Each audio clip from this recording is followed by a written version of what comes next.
The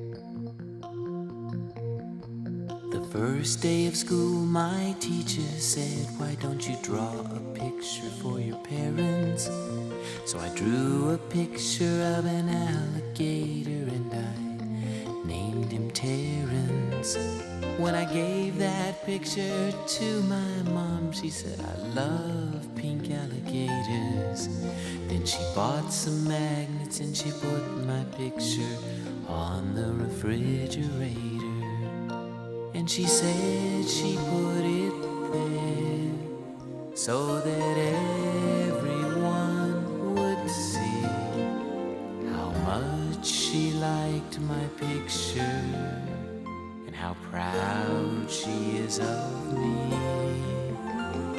Now when the teacher asks me why a drawing takes so long, I say, 'cause it's a refrigerator picture for my mom.